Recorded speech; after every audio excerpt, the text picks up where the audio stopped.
Okay, you're live.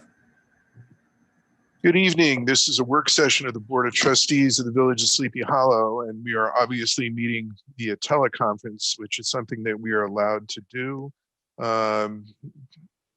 because the governor passed a special order, an emergency order last March or early April that allows municipalities around the state to do so. In accordance with that, I'm going to begin by doing a roll call of the board members to ensure that we have a quorum. I'll begin with Trustee Andrus. Here. Trustee Gonzalez. Here. Trustee Spiro. Here. Trustee Rodriguez. Here. Trustee Gebler. Here. And we have a quorum. Thank you. We're going to begin our meeting tonight with a presentation from the Sleepy Hollow Environmental Advisory Committee. Just note for the record that we're joined by Deputy Mayor Scaglione as well. And for the EAC report and update, turn it over to Sarah Smiley. Welcome, Ms. Smiley. Thank you. Just to clarify, I'm not here with the EAC. I'm here with the Climate Smart Communities Task Force, which is very similar and shares a lot of the same mission. Thank you. So I'm here tonight to give a little update on what the Climate Smart Task Force has been up to and what our next steps are, to just keep you apprised and also to hopefully get your enthusiastic support of next steps. And I'm going to share my screen. Just a moment. Okay. I take it you can see that, yes? Okay. Yes. So I thought I would just start with a bit of a reminder for some of you, or maybe new information for others about the Climate Smart Communities program that the village is a part of.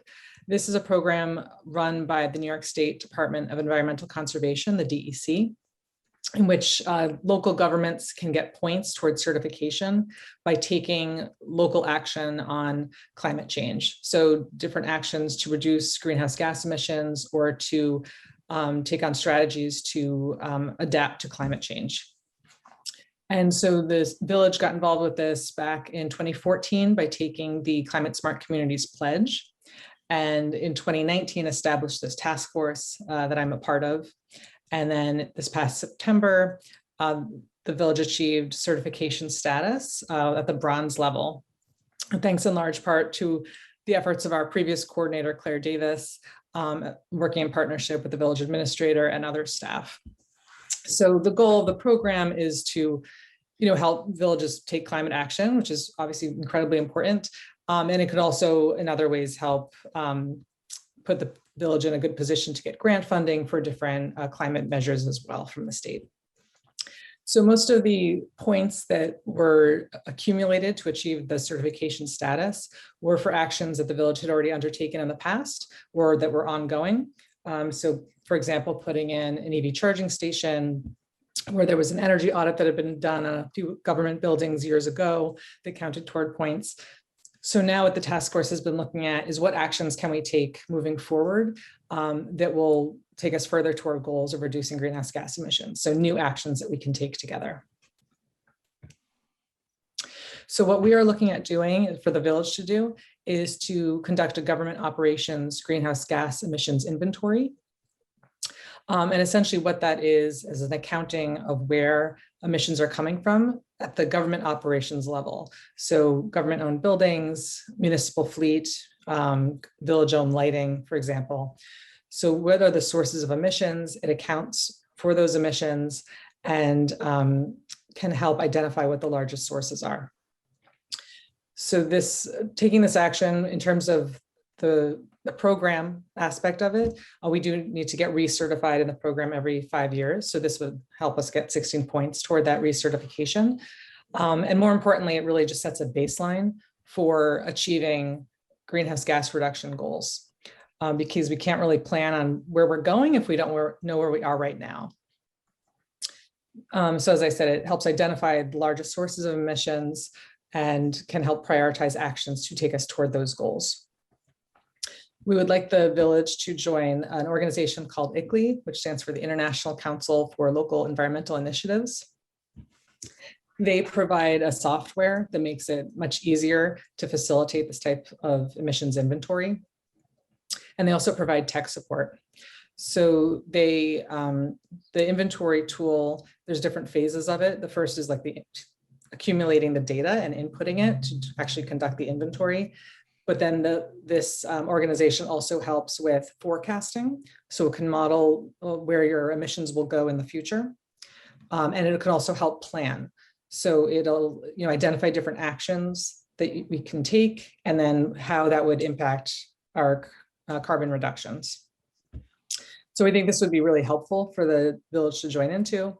I just want to note the membership fee that I put here is going up in July.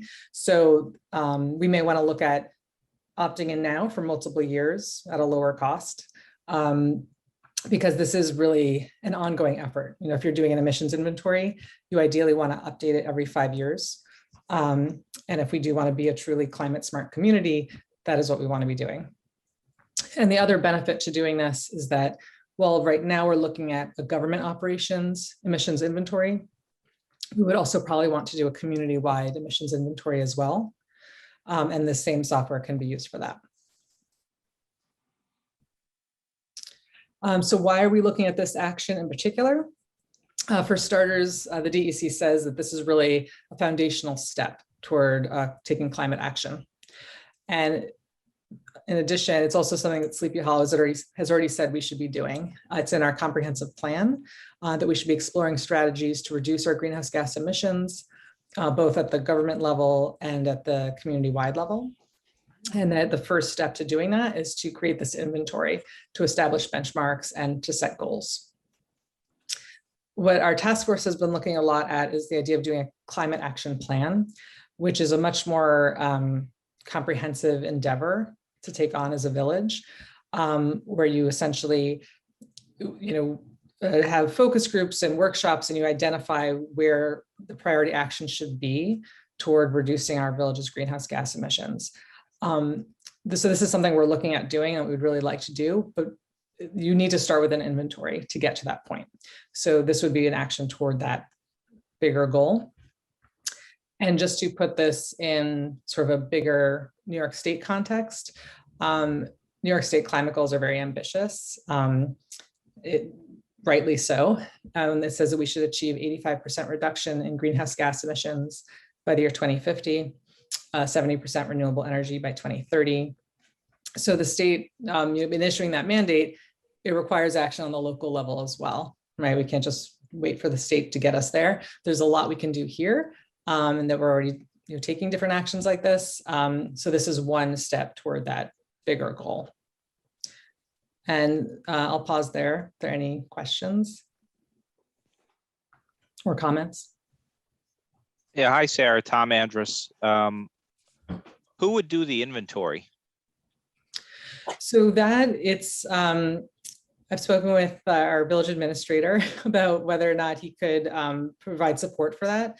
Essentially, it's usually in partnership with volunteers, from the task force as well as village staff.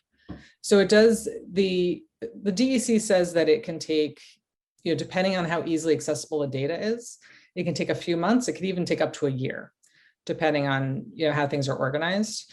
But once you sort of get over that first hurdle of doing it, part of that is establishing a process for collecting the data so that you can do it going forward as well. So it's, so what we're looking at is really a buy-in in terms of village time and capacity, as well as, joining this organization. Okay, thank you. So we're a bronze certification now. Can we continue working toward higher level certifications? And then what happens at the end of the 2025 period? We're up for recertification, so we have to start all over again. Is that kind of how it works? Well, you have to essentially maintain your point level. So the points that have already expired. So we have actually, we had points, for example, toward a community-wide inventory already. That was actually part of a NYSERDA regional inventory that we just sort of took to apply to our village. Those points have already expired. So we need to replace those. So we can recertify, to maintain the bronze certification status, but ideally we'd be recertifying at a higher level to achieve silver status. And the kinds of things that happen in the inventory are, I would assume, what kind of the power consumption in village-owned buildings? Does it get into things like individual vehicles as well? It's looking at how detailed is it? I know it's looking at the fuel usage of the fleet. Okay. I don't know how much it breaks it down in terms of per vehicle. Although I imagine it would, looking at vehicle type, that would depend, that would create a variance in terms of the fuel usage. And yes, certainly looking at the building energy use. So looking at the utility data for the buildings. And so the idea is, once you understand that, or once you see that, and you can say, okay, these are the buildings that are like our biggest emitters, we can focus our efforts first there, on making the type of clean energy upgrades to those buildings that would be necessary. Thanks. And then I guess the point system, is it very prescriptive, or is there a pathway to achieve points like in some non-prescriptive means? Like if we were to pursue a particular project, is there a path for them to assess and apply points, or are these like measures that you have to do when they're very defined? Well, I think, so there's a category for clean energy upgrades. So if you're doing, when you refer to a project, if you mean like, putting in a heat pump system or something, then that could apply for those points. So they're sort of, they're prescriptive categories, I would say, but I think there is actually also a category for like innovation. So if there's something that doesn't necessarily fit in, I have to double check that, but I believe that there is a category that you can use for like going beyond what their prescriptive measures are. Great. And then I guess the key is, what are we already doing that might get us points? Right. Well, that's been the approach so far. And even that is still a lot of work in terms of the certification process of like compiling the data and on all that. So we'll certainly continue looking at that so that we're not missing points that we should be getting. But I think the part of the motivation behind this is, we should be always trying to do more to bring us in that direction. And so the whole point of the program is to motivate communities to do more than they're already doing. And I also want to point out, there is another program that we're not participating in at this moment called the Clean Energy Communities Program, which is run by NYSERDA. And there are actions you can take that would apply to both. So for example, there's community campaigns, which they had done a Heat Smart campaign that NYSERDA had organized, and they've now rebranded it as like Energy Smart Homes, I think, campaign. So I know the RFI just went out for that. So that's something that CP Hollow could apply to participate in, that Sustainable Westchester is running. And if we were selected for that we'd get the benefit of that type of community awareness campaign, and potentially like clean energy projects out of that. And then we'd also get points toward both of these programs, which could lead to grant funding.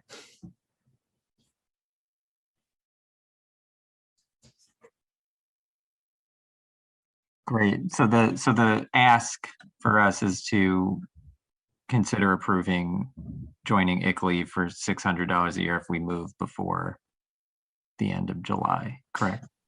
Yes, and I'm not sure, that's the main ask. And I'm not sure what the type of approval needs to be given for that. So I leave that up to the board and the village administrator to decide, but we essentially wanted to hopefully get the board's buy-in that this is something we should be doing, especially since it's something we've already sort of committed to both by taking the Climate Smart Pledge and by our comprehensive plan. But yes, and then in addition to approving the funds for it would be really helpful. Because there are some free resources, but I've heard they're not very user-friendly and might kind of stall things. Yes, we would have to approve it through a resolution, which I don't think is a difficult thing to do at all. I know it's not a difficult thing. But I'd like to hear the rest of your report and what additional asks, if any, are in it. Oh, so that's it for now. That's our only ask at the moment. We would like to start coming back, not necessarily with asks, but with updates, so this is sort of like a first, just to reintroduce everyone to what this program is that the village has been working on, and to take this next step together. And then, hopefully have some, more positive updates to bring back to the board. And if there are other asks at that point, I would certainly bring them to your attention. Okay, well, thank you, Sarah. I thought, or Ms. Smiley, excuse me. I thought it was a very straightforward, well laid out report and proposal. And I, for one, would be happy to entertain a resolution at our next meeting to approve this and move forward, especially since we don't want to get hammered with like a $650 annual fee. So It actually doubles after July. okay, 1,200. But it just makes sense to me that there's somebody out there who already does this, who is got software that's going to help us do this. We don't have to invent anything. We don't have to use some, wonky database to try to make things, keep track of everything. And I like that approach. And this is something that we decided to do years ago and have reaffirmed through the comp plan, as you noted, to continue to do this work. And I think it's really important that we do so. So I'd like to put this on for resolution next week. Members of the board, your thoughts? Yeah, Mr. Mayor, I just want to continue on, I guess, my question from earlier, and perhaps it even belongs as a part or condition of the resolution. I think it's a great program. I agree it matches with our comp plan. However, who is going to do it? I think that needs to be looked into a little bit more, Sarah.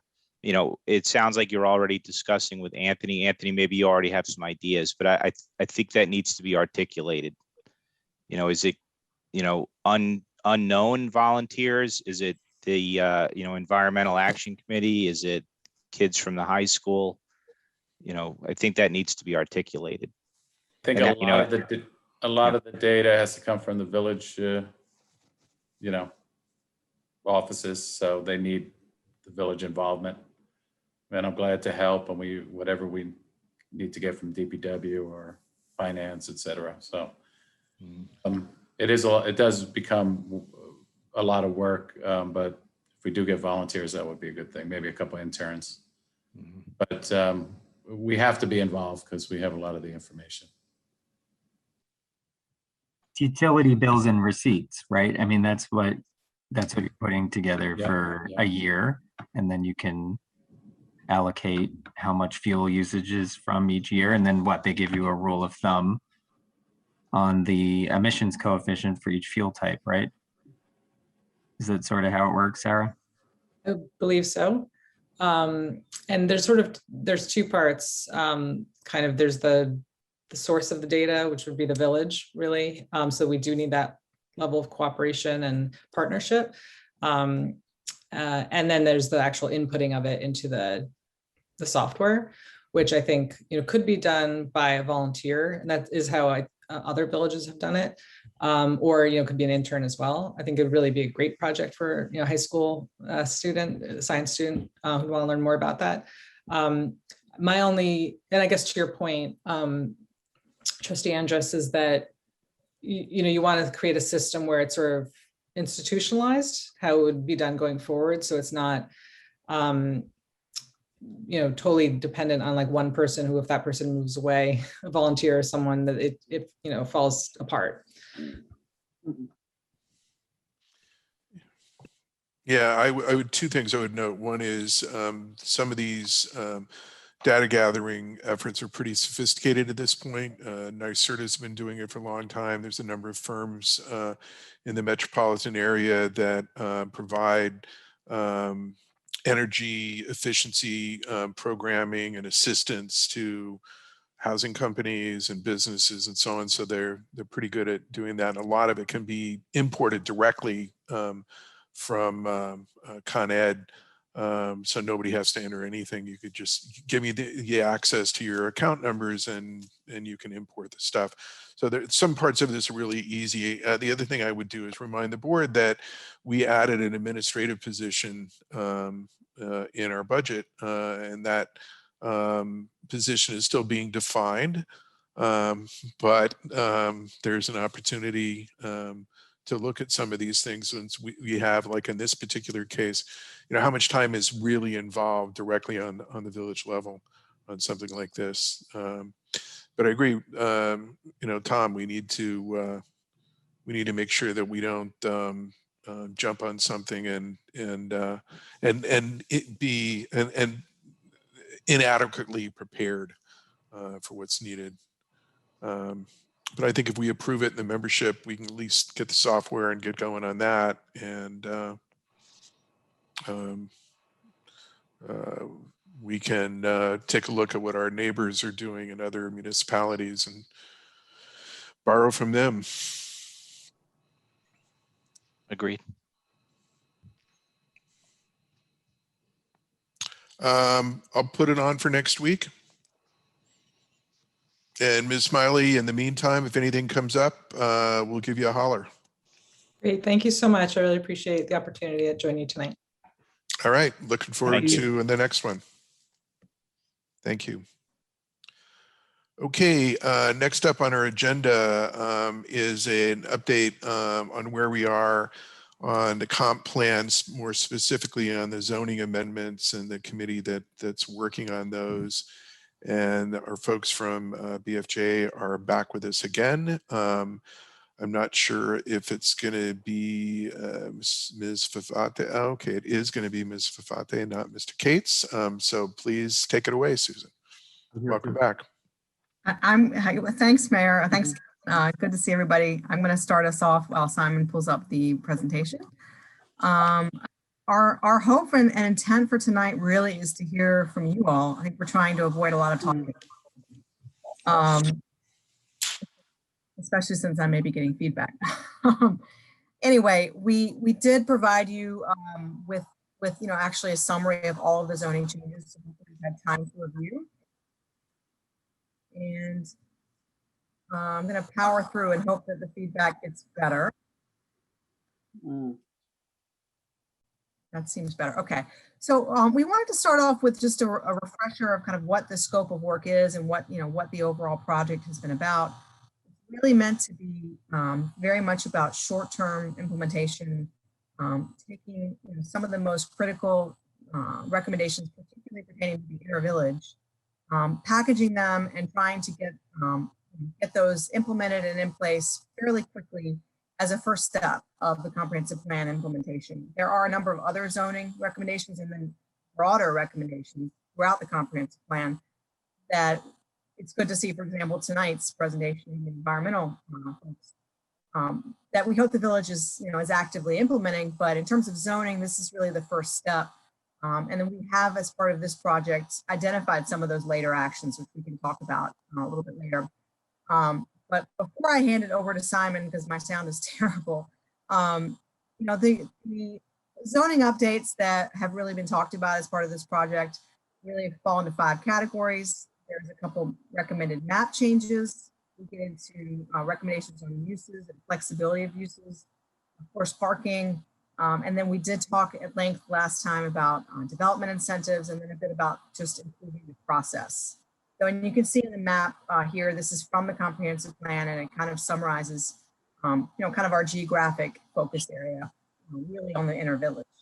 So Simon, on the next slide, I'm going to quickly recap our timeline, and then I'm going to hand it to you to start talking.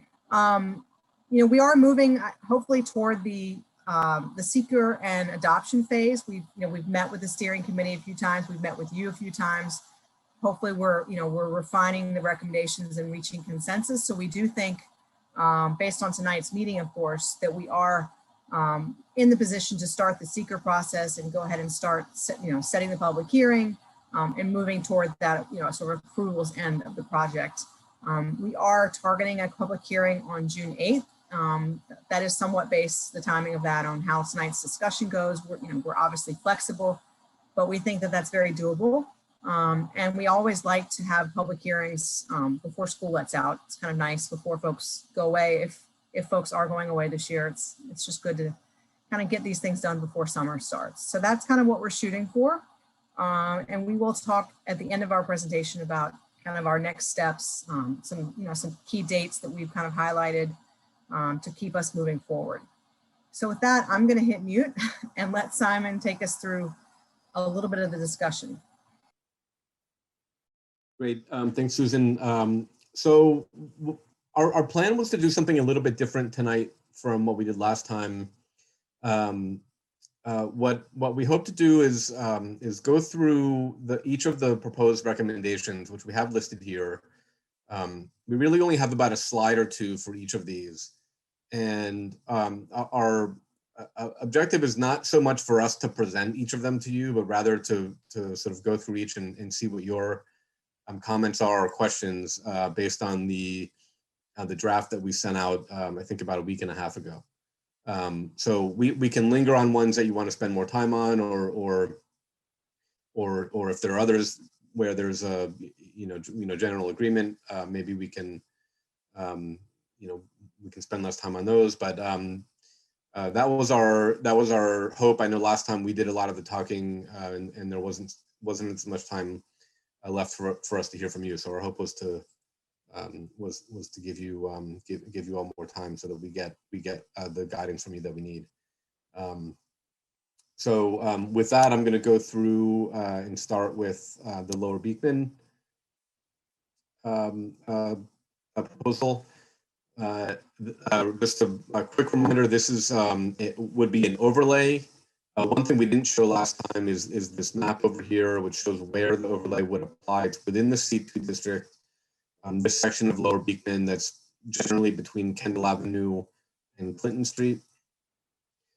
And the objective would be to reinforce the general character of the existing built form there, while still allowing the uses and the height that are allowed in the C2, but just applying design standards that would be required as part of new development in that area. Any comments, questions from the board on this proposal?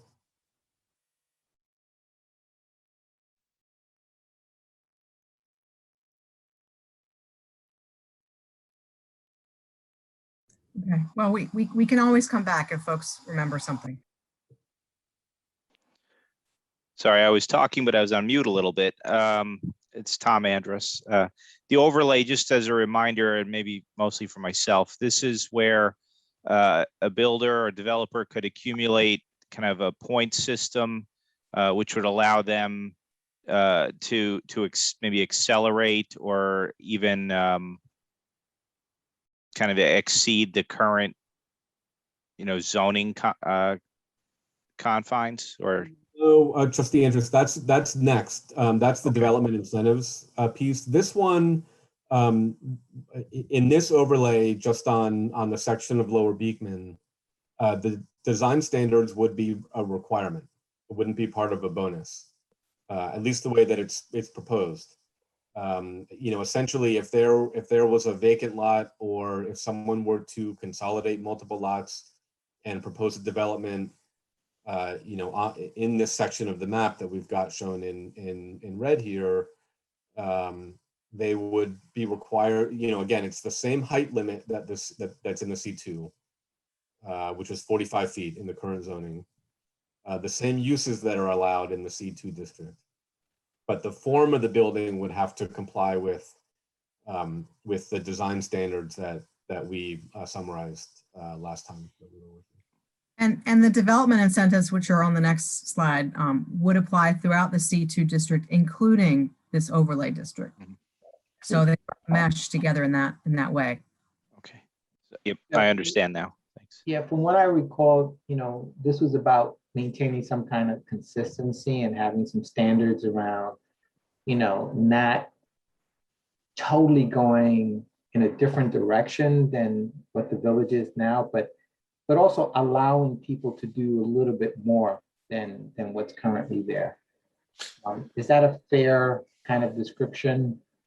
That's right. And that's something that we talked about internally and also with the steering committee, right? Because this section of Lower Beekman, the general building form there now is 2.5-story single family homes, some of which have been converted, not exclusively, right? There's some other buildings there too.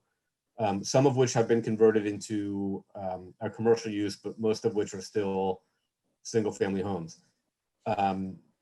Our discussion with the steering committee was that general form is what the zoning is meant to, this proposed zoning is meant to reinforce. But we did not propose, and the steering committee didn't lead us in the direction of proposing a reduction of the height limit in this area. Right. So it would still allow someone to achieve that same height limit that's allowed throughout the C2 district currently. And the goal here is just that if someone were to come in with a 45-foot tall building, it would be more similar to the existing built form than if this design standard regime were not in place.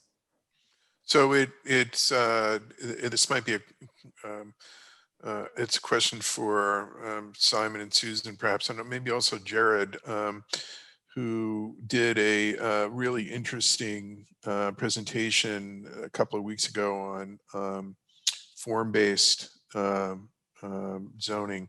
And to me, it sounds like it's incorporating elements of that. Because what I took away is you've got a particular look and you want to keep that. So maybe this building's higher, but it's still going to have a porch, and on the front of the building, it's still going to have to be set back from the street the same way. Whereas the zoning right now wouldn't require that. The zoning right now, they might be closer to the street. So you have a visual that you want to maintain as well, and I think that goes to the character, especially of this particular a part of downtown.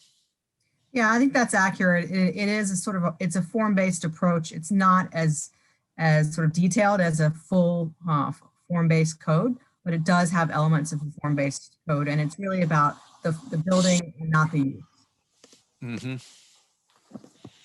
Yeah, it's like an evolution toward a form-based approach on top of the existing code.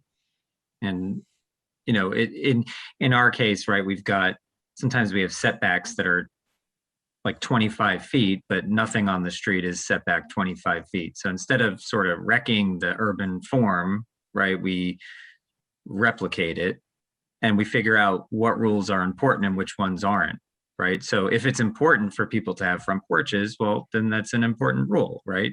But maybe height isn't the most important thing if it's not, negatively impacting folks. Mm-hmm. But no more allowing a parking lot in front of the building. Exactly. Yeah.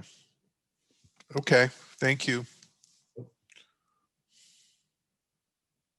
So next is the development incentive program that we described last time. This is similar content that we put up on the screen last time. We just condensed it all into one slide. The one other thing, I'm going to jump ahead quickly to the next slide just to show where this would be applied in the proposal that we're looking at now. It's basically throughout the C2 district, which is what you see here in red, right? Along Beekman, down along Clinton Street, up on Cortland, Valley Street over here, some other pieces, but It's just, this is one thing that we talked about with the steering committee that's a little bit different from what we said in the comprehensive plan. In the comprehensive plan, we anticipated that this might be applicable or appropriate in some areas of the R5. And when we looked at it more closely with the steering committee, it was generally consensus that, no, this is really just a C2 idea, the extra story up to 5 stories and 55 feet. So I just wanted to highlight that. I didn't show this last time, but where this would be applied is throughout the C2 district. And then again, these are the components here where essentially, if you provide enough community benefits, which are this top table here, then you could qualify for the development incentives that are shown on the bottom table. The proposed zoning shows that as a special permit to the village board, to all of you. And the way that we've written it is that you could provide all or some of these development incentives. We thought that was a way to give you some discretion to say, look, you've done a great job, applicant, providing a ton of community benefits. So we want to make sure you get all of the potential incentives that are available to you versus, nice try, you met the criteria, but we don't think this is worth, everything that's in here, and we think it's appropriate to only allow, some of the bonuses and not others. But we've written it so that discretion is yours. Right, which also allows you to kind of look at, the context. So for example, if someone were to come in on Lower Beekman, which is in the overlay, but they want to do the incentives, that may be fine depending on the site. It may be fine to go up to 5 stories, but you have the authority to look at that and how it all plays together. I totally agree that this is something really powerful for C2. There are elements in the community benefit description that could potentially work in other zones. So I think this is a really interesting framework for, adopting in the C2 at first, but it could be a pathway for additional good things in the future. And I'm like specifically looking at the infill development line, new development on existing infill sites that are less than 30 feet wide. Well, it's like most of our village lots, which are 25 feet wide. And, someone coming in to build a single family house on one of those, is immediately thrown into the ZBA situation where they're having hearings and spending lots of money just to build something that would have already been there, right? So I think this is fantastic. I really like the way that you guys put this together.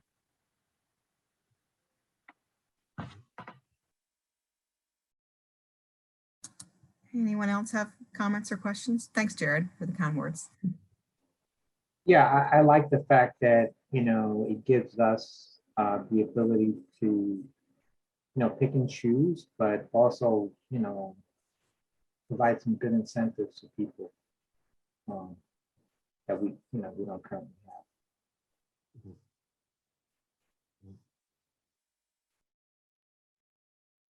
Great. I guess the question is there anything like not on this list? Right. And for example, like we just heard a little bit about the climate smart community certification, and there are a few things on here that would likely get us some points. Green building certification is one, but are there any other things that we would we'd want to see here?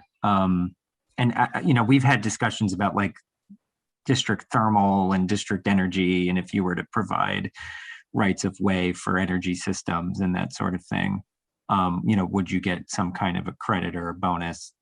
I guess it's something we could consider, but this is a fairly extensive list. It's a good, and then also like, how do you interpret what's on this list as well, right? Green building strategies, that's there as well. Just a couple of thoughts on that, right? So number one, just to reinforce something that Jared said, and something that we talked about internally, the green building certification is, something that, it could cost some money. It also could be done relatively cheaply if a building is designed well, but it's a high priority, right? So that gets you a lot of points. These other items down here, green infrastructure, green building strategies, in a way, it's allowing a developer to double dip a little bit, right? Because some of these things are components that you could also use in order to get your LEED certification, for example.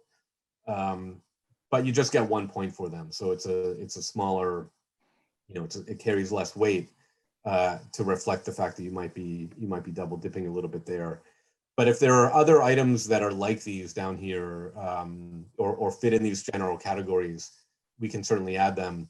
One thing I would caution against, and this is, really from doing some of the research that we did into other community benefits and incentives programs that we looked at, is to avoid making this list too complicated. There's a balance between providing flexibility so that a developer can achieve the number of points that they need, without making it too labyrinthine, too many things to look at, too many different categories, and it just turns people off and creates more of a barrier.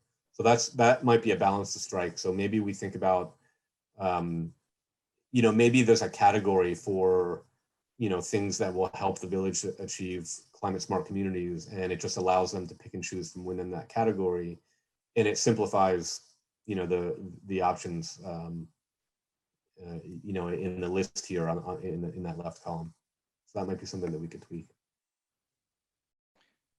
Well, I would think that this list, and I mean, correct me if I'm off base here, would be more of a framework that could be manipulated over time and would not be hard and fast once it's approved. So Absolutely. a future board could add to it or adjust the scale or even adjust the total. Yeah. And that's a great point, right? If you find that there's a new priority that you think we really want to encourage someone to do this, or if you find that, hey, this is too easy to achieve or too hard to achieve, absolutely, you can definitely, just like anything else in your zoning, you could change it in the future.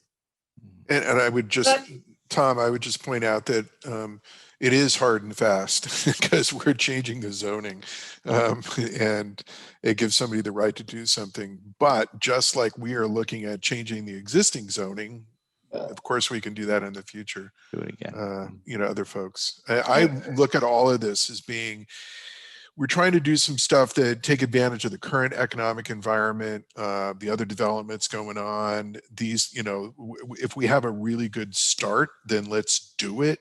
And then, of course, we and subsequent boards are going to look at it and say, is this working? And, I go into the same, I think, same viewpoint that you have, Tom, and that is, if it works, leave it alone. And if it's not, fix it. But let's get it in there, and so we can see if it's working. Because we think of. Go ahead. Sorry. I'm sorry. I just wanted to ask, any changes going down the line, like once something like this is established, you'd have to go to a public hearing and to get anything changed, correct? Mm-hmm. Right. You'd have to go through the same process that you would do for any zoning change, which would require a public hearing. You'd have to go through the seeker process and get it officially approved.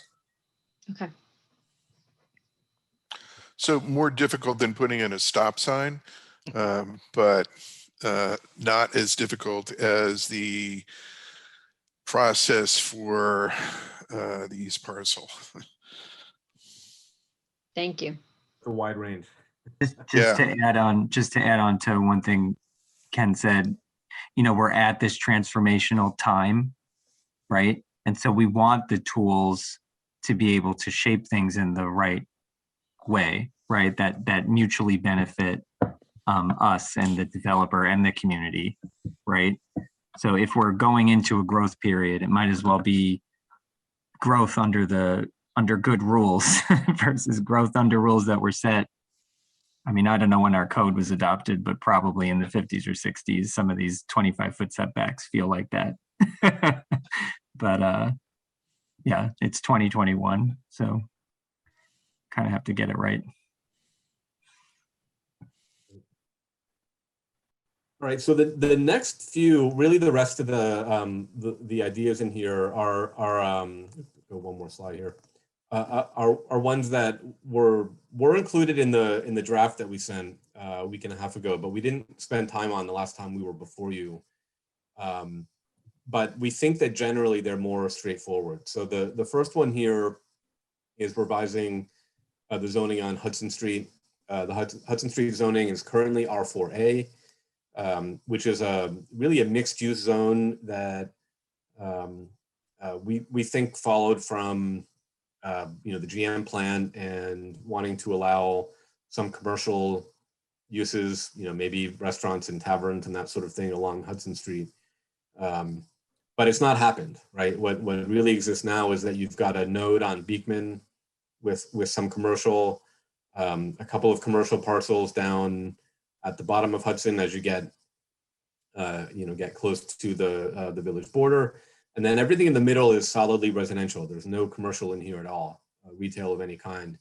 And so the proposal is to rezone the ends of the dumbbell here to C2 up on Beekman and then down at the bottom of Hudson, and then rezone the middle piece to R5, which has all of the same area and bulk requirements of the R4. The only difference is that it only allows residential, doesn't allow the retail restaurant uses that the R4A allows. Any comments or questions on this?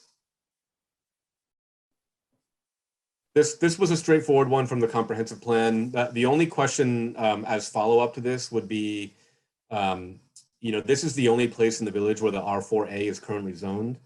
So, and Susan and I haven't dug into this yet. I don't really know what the right answer is. But should the R4A remain in the code at all? It won't be on the map anywhere, right? So, so should it be in the code? Is it something that you might want to use elsewhere in the village in the future? Or should it be struck entirely from the code and just eliminated altogether?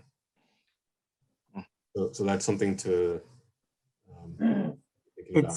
It's sort of like a zone that can transition.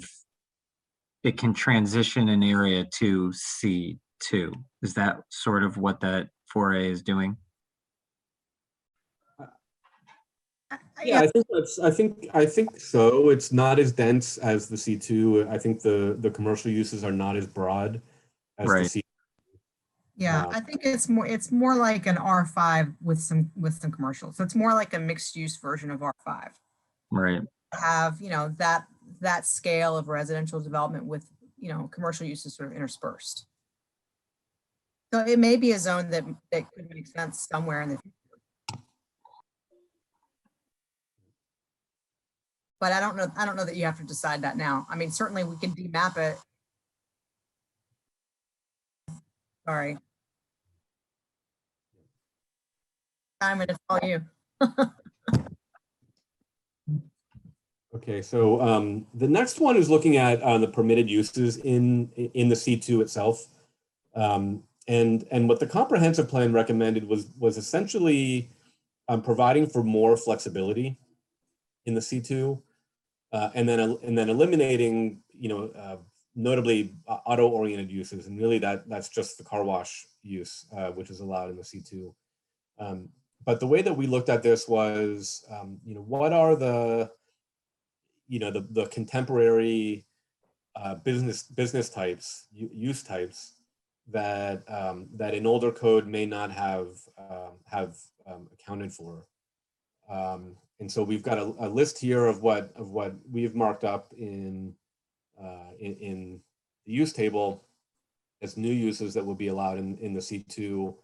An important one we think for contemporary businesses is multiple use business.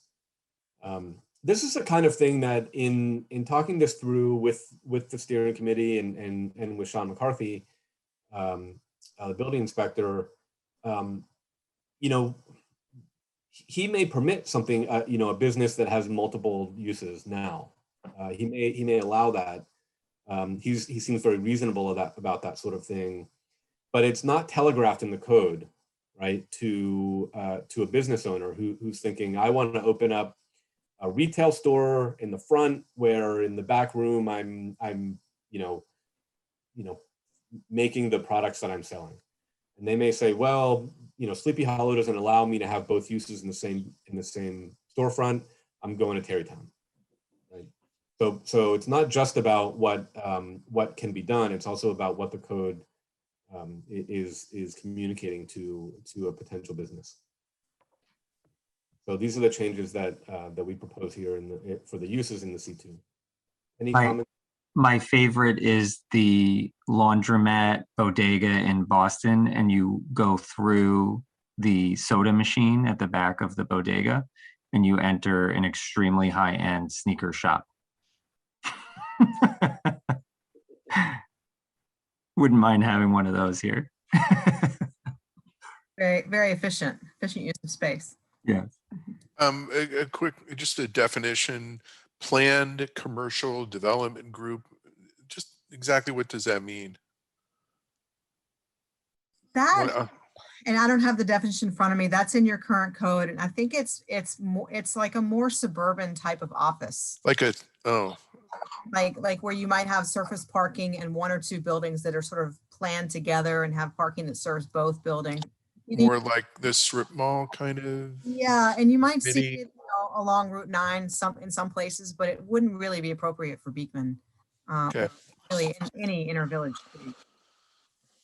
Okay, thank you. So the next one here is another one that we thought was fairly straightforward. The code right now has a provision that doesn't allow any restaurant, deli, food service establishment, tavern, bar, etc., from being within 200 feet of another similar establishment. We think this, I don't know for sure the history of this. My hunch is that, Beekman maybe was a rowdy place at some point in the past.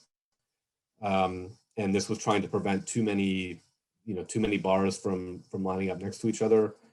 To us, this looked like just a barrier to having, for example, two restaurants right next door to each other, and making it easier for a property owner to fill that ground floor commercial space. So this text, the way that it's proposed, would just be struck from the plan entirely. Sorry, from the zoning entirely. Sounds like a no-brainer. All in favor, say aye. Yeah, I agree. The next one is just to allow a non-residential use on an upper floor of a mixed-use building. The sort of line here, I've sort of cropped it out of context here, but basically what this is saying in your code is that in a mixed-use development that has both commercial and residential, non-residential uses, an office, a retail space, anything like that, can only be on the ground floor. And so the proposal here is to allow a non-residential use also on an upper floor. I don't think this is going to change the world necessarily. Most mixed-use developments that come in are going to have a retail or a commercial use on the ground floor and residential on all of the upper floors. But if someone came in and said, hey, I'd like to have a ground floor restaurant, a second floor co-working space, and residential on the third and fourth floor, what's wrong with that, right? We don't see a problem with that. Or just having professional office on an upper floor. It just seemed like, a little bit of flexibility that you could add to the code.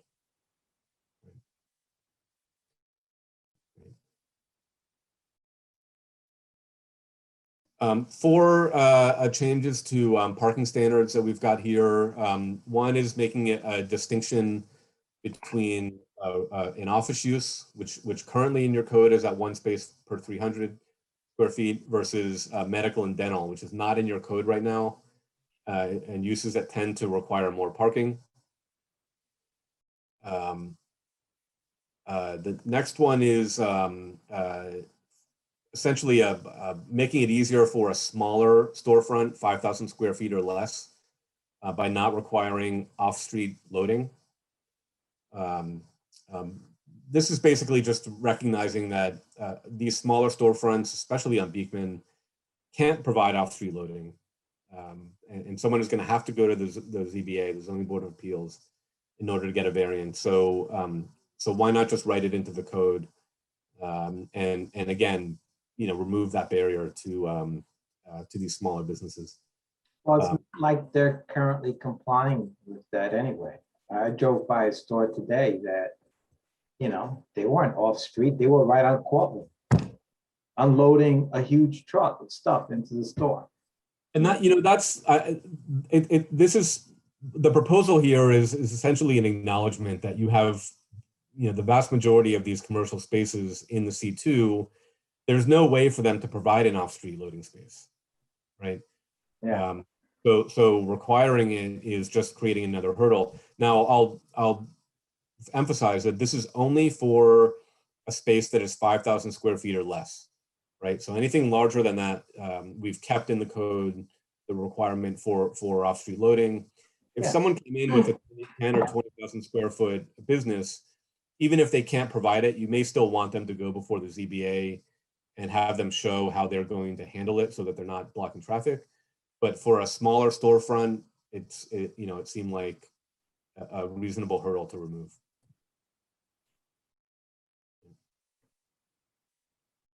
The next one here, you have a provision in your code to allow off-site parking. Essentially a developer could come in and say, I can provide X number of spaces on site to meet my parking requirement, and the remainder, I've got a lease agreement with a lot off-site, either with the village or another private entity. That the distance for off-site parking right now is limited to 250 feet away, and the proposal is to increase that to 500 to provide a little bit more flexibility for how someone could meet that off-site parking requirement.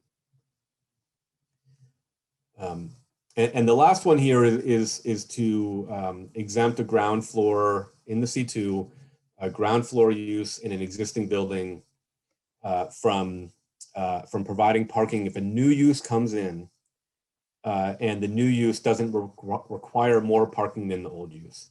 It's basically reinforcing something that is already how the code is working, but it's not explicit in the code. We talked to Sean about this, about language that we could use in order to essentially reflect what he does now, but spell it out in the code so a business owner knows what the ground rules are.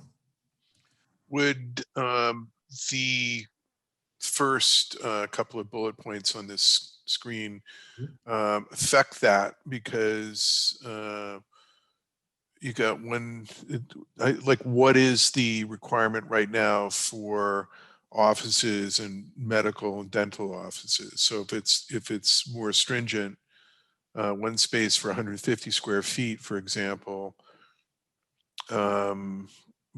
what is it now? And is it 200? Is it 500? Whatever. And then the other question I have is this bottom bullet point would, if somebody came into Beekman and wanted to use an existing retail space as a doctor's office, because there's an increase in the square footage requirement for parking, then they wouldn't be exempt, and essentially they wouldn't be able to move into that space. Is that what the effect would be? So great question. So so to your first question, currently in your code, the requirement for all office uses, no distinction between one type of office use and another, is one space per 300 square feet. So if it's a regular professional office, not medical or dental, there's no change, right? The 300 square feet is what's in the code now. The only change is saying that if it's a medical or dental office, which tends to have a higher turnover, more people waiting in the waiting room, require more parking, it would increase that. Now, if you were to go from that to connect that down here, it essentially makes it more likely that someone who wanted to come in with a medical office would would have to either get a variance or find some other way to provide the parking. So that's exactly one thing that it's doing. This is something that we talked about with the steering committee about, especially on Beekman, where there are so little opportunities to provide parking off street. You may want the ZBA to look at a medical office and have them show, here's where our people visiting the office are going to park, and have someone answer that question. Whereas if you've got an existing retail use, and say the code says you need to provide 10 spaces, but they're not providing it because there's no space for off-street parking, a new use is going to do the same thing that old use is doing, right? If it's a restaurant now and it's going to be a restaurant in the future, there's no effective change on the on-street to the on-street parking situation. But if the new use is going to dramatically increase the parking requirement, you might want the ZBA to have a look at it.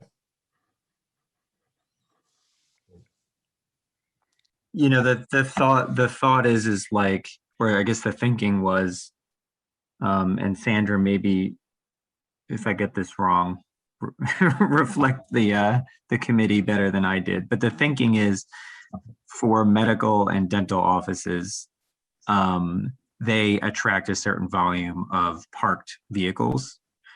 And in a constrained downtown, right, where parking is like precious, we'd rather sort of that parking go to users that are going to frequent other businesses that might have less of a parking demand during particular hours of the day. So, in some ways, yes, I think that's exactly right. This kind of discourages that use from locating right in the CBD, because there are other areas, within the village that might make more sense for medical office, because there's more ample parking associated with those facilities. Yeah, and I think I want to be clear that it's not the intent to, prohibit those types of uses. There may be cases where they're able to find parking and they may be able to make it work, but you wouldn't want to have 10 doctor's offices in Long Beach, because you'd all of a sudden be dealing with, a real parking issue. You'd probably be having some traffic issues just based on, the turnover. Right. And I agree with, that's exactly the conversation that I remember from the steering committee. I mean, we're trying to design this the way the community sees the downtown area. So we're putting those guardrails up, if you will, to help, steer that for sure. And parking is going to be, I would say, another phase of the conversation for what we have to tackle. But I think this is a first really good step in getting that going, because I know that's been always the struggle that the planning board has been having, is how do they manage the parking with also encouraging economic development. Any other questions, comments on parking?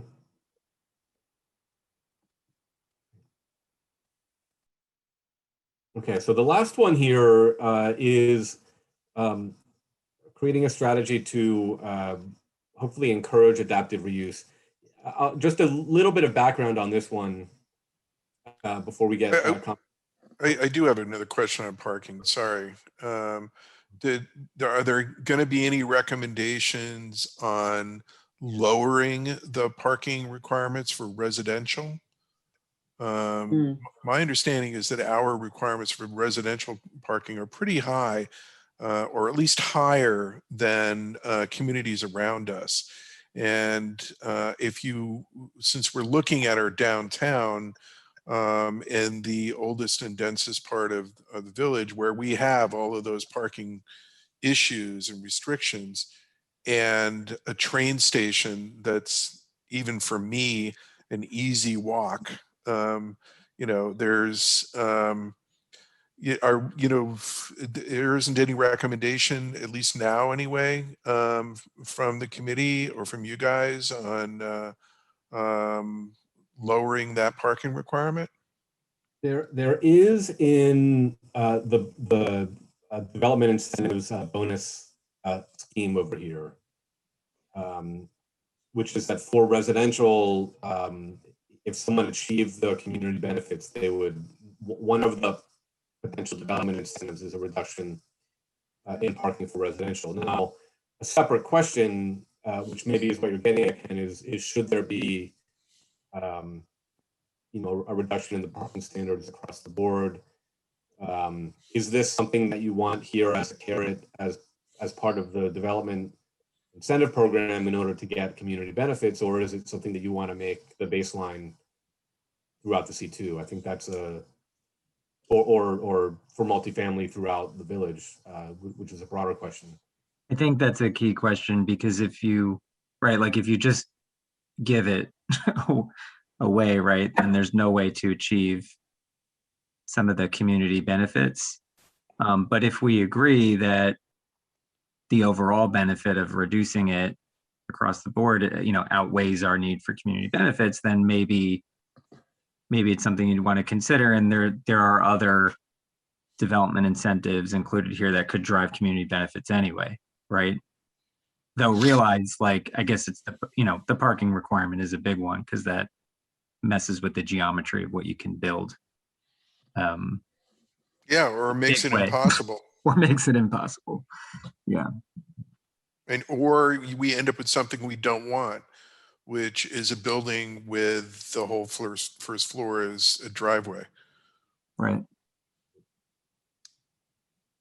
I personally would be in favor of having consideration and discussion around that, because it is yielding some undesirable impacts in our higher density downtown central business district, right?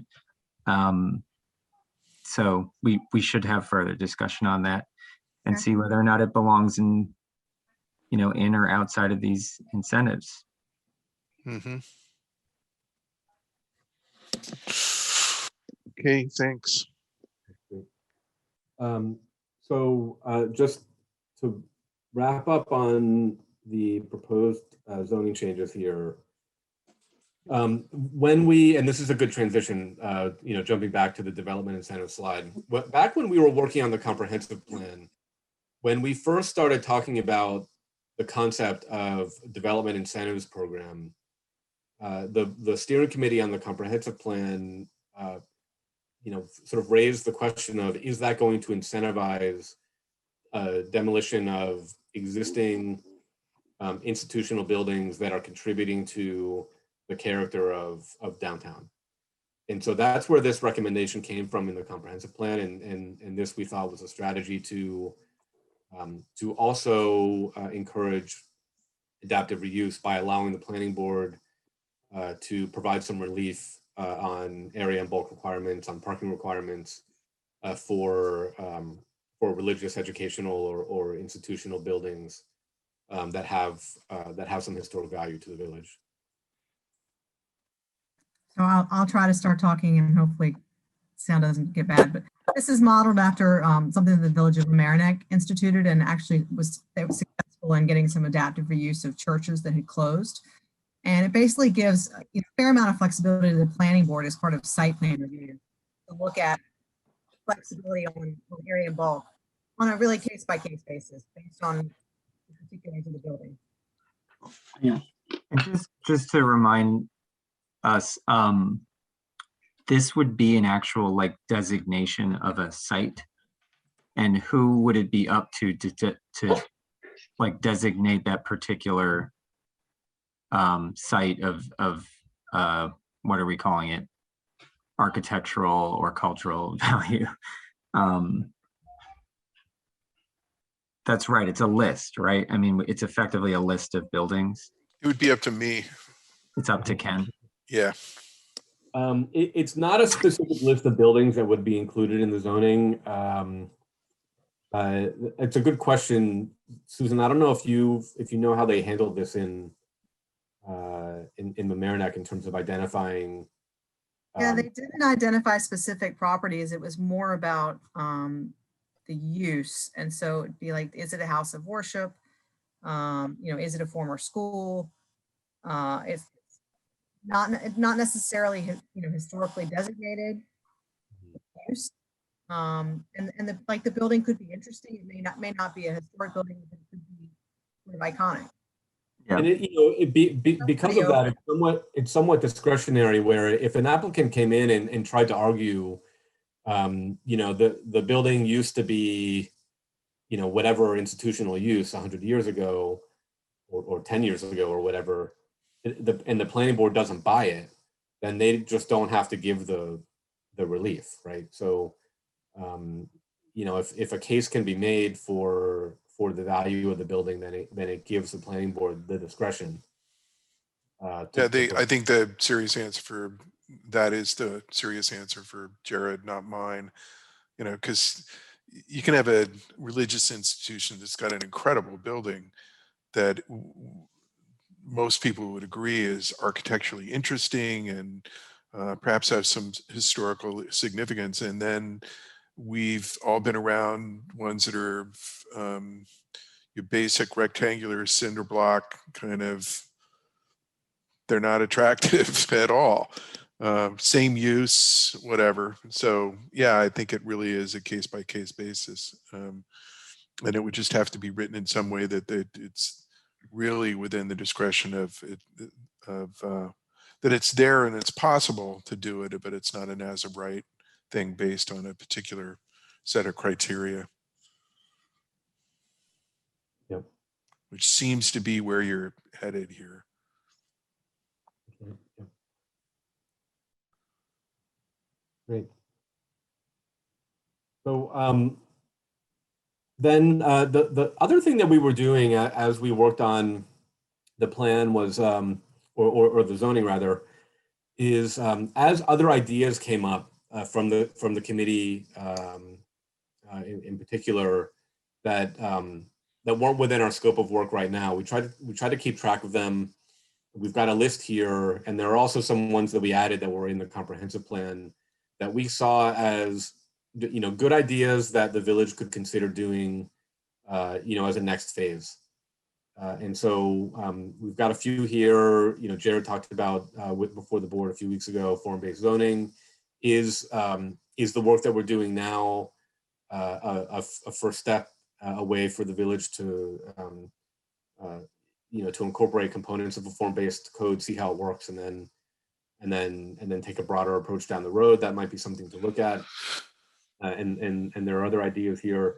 So, these aren't things that we are able to complete right now, but they're things that we think are worth considering. There may be other ideas if you all look at this and think, there's other ideas that should be on the village's radar. We can certainly expand upon this. Number 5, reduce pre-existing nonconformities in residential districts to eliminate barriers to renovating existing buildings. I mean, this one's a hurdle. And, after this process is done, I would hope that we can move on this one pretty quickly, because we're actually seeing, we're seeing projects come before planning and the ZBA, which are on vacant lots, and the goal is just to replicate what was there, I guess, before it burned down, right? And the hurdles to get there are quite difficult. So, I would really like to see action there eventually at some point. And then the other one too is adopt solar zoning. So, and that'll probably get us some points for the Climate Smart Community program. Great. So just to wrap up, Susan, if your sound is back, I don't know if you want to cover this one. I'll start and you'll probably end up finishing. It seems like there were fairly limited questions tonight. I think the one kind of open issue is parking and whether we want to relax it multifamily across the board. I guess I have to turn it to you. That seems to be the primary outstanding issue that could affect, kind of how we go forward. So and again, these dates are up to you for, in terms of when you're ready to act, but these are dates that we've penciled in that we think are reasonable. Again, we'll defer to you. But we're here tonight. We're prepared after this discussion to make some tweaks based on your comments. Again, we sent a hard copy of the draft about a week and a half ago. If you have more specific detailed comments and you think it's worth marking that up, please feel free to do that. We'll start working on the environmental assessment form, kicking off the environmental review process. We can be back before you next week if you're ready for us, where you would declare your intent to be lead agency. You're the only body that can be a lead agency on zoning changes. So that's a pro forma act. Yeah, first step of the seeker process, basically. Right. We would then prepare final zoning revisions based on any comments that you've got that you send us after tonight. The other hope on the 11th is that you would, if we're before you on the 11th, is to set a public hearing. We thought June 8th could work. As Susan mentioned before, we'd like to try to get a public hearing before we get into the end of June, certainly into July, especially this year as people are hopefully getting vaccinated and this might be everyone's going to treat this summer differently, but some people might be anxious to get out of the house. So if people aren't going to be around for a public hearing after school lets out, it might help to get this in. But again, that's your decision. We would make final edits to the proposed zoning based on your direction if there are comments at the public hearing, and we would prepare the rest of the environmental assessment form to complete the seeker process and get you in a position where you could act on concluding seeker and adopting the zoning code. So these are the dates that we have penciled in. Let us know tonight if anything stands out at you, or feel free to follow up after tonight if you want to think about these a little bit more. Yeah, and I would say if you feel that that you need a little bit more time with the draft zoning and that you may direct us to make changes, that we don't have to come back next week. We are certainly flexible. We could just come back to your next regular meeting. Okay, thank you. We will get back to you on that.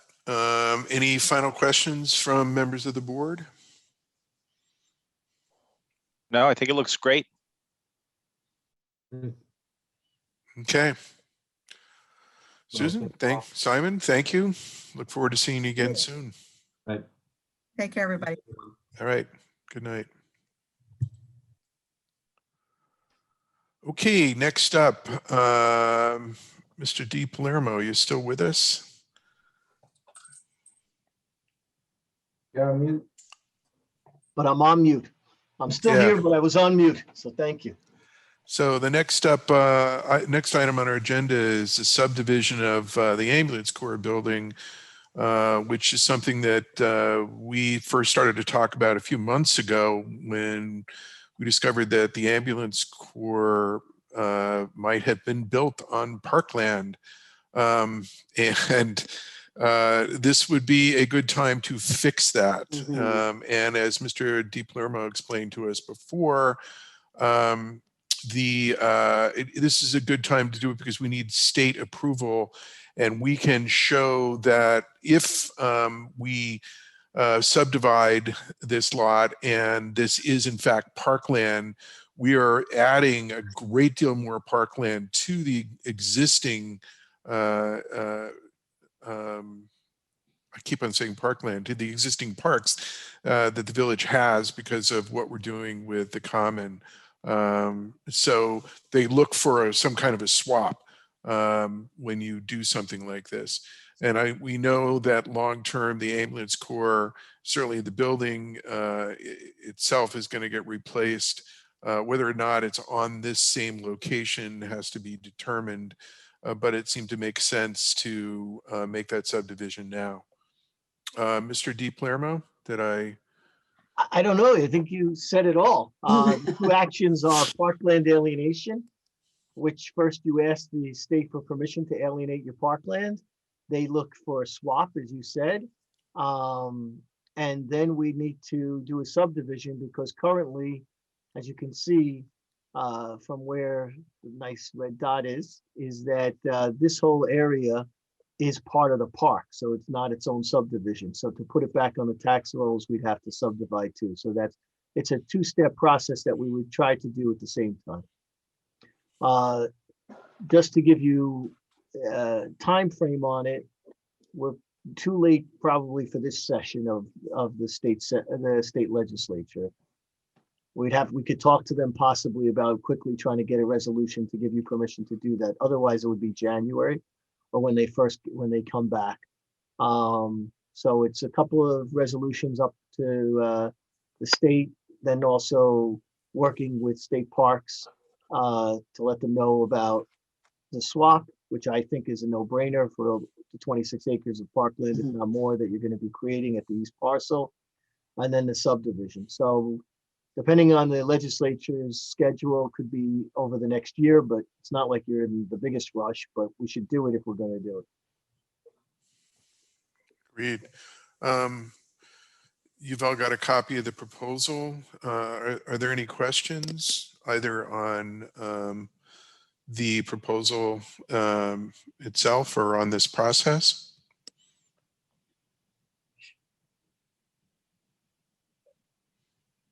I'm going to take the silence as being no, there are no questions, and that it's a positive one. And we'll put this on for approval for next Tuesday. Thank you. Okay. All right. Thank you, Christian. Be well, everyone. All right. You too. Thanks. Thank you. Okay, next up the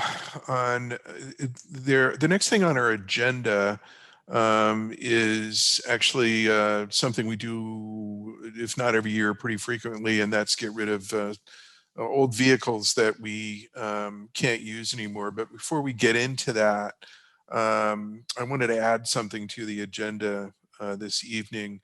Let's see, is Kirsten still with us? Oh, there you are. Sorry. Top left. Had a presentation that I thought before we get to this stuff, we should be able to blow through pretty quickly.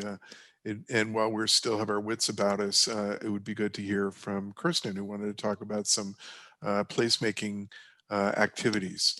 And as you all know, especially Tom, Kirsten Harries is a member of our planning board. So I am going to try and share the correct screen. So let's hope I can. Yeah, please don't share the incorrect things. Choose wisely. It might wake us all up, but all the bad things that might have been on my desk, and that's just about having the right. Sorry, hold on 1 second, because is it not gonna let me do it?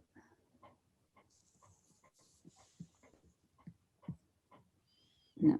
Okay. Why? For some reason, just say my Zoom is giving me trouble.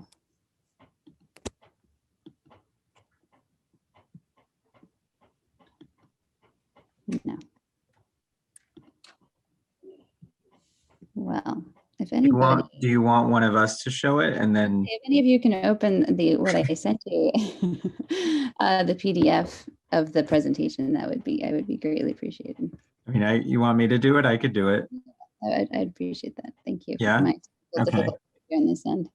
Right, hold on. Let me just.